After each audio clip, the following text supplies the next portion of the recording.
Trego pak për kampionatin individual tani të shahut, në cilën fazës është një gjysmë finale? Çfarë faze është kjo? Sa e rëndësishme është? Po, kampionati kombëtar individual, gjysmë finalet, është, le të themi, gara më e rëndësishme për njësër shahistët shqiptar, ata që luftojnë për të bërë pjesë e finaleve dhe për të shpallur më pas kampionin kombëtar. Është një garë e rëndësishme në cilën marrin pjesë 70 shahist, zhvillohet me 9 takime, pra për gjatë 9 ditëve. 9 takime? Po, një takim në ditë?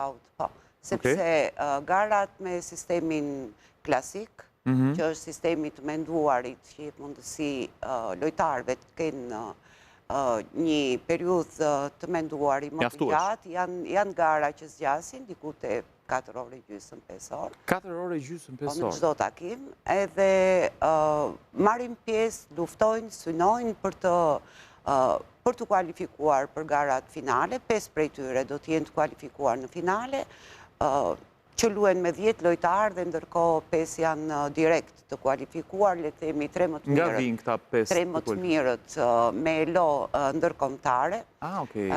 Këta janë si thua pushim dhe presin këta të kualifikuarit e tjerë për të ndeshur. Këta luajnë në garën e ardhshme që zakonisht ne kemi në kalendare, kemi të planifikuar për muajin dhjetor, finalet e kampionatit kombëtar. Pra, ato janë tashmë të kualifikuar, ndërsa të tjerët synojnë për të bërë pjesë e finaleve, sepse është shumë e rëndësishme shpallja e titullit e kampionit kombëtar.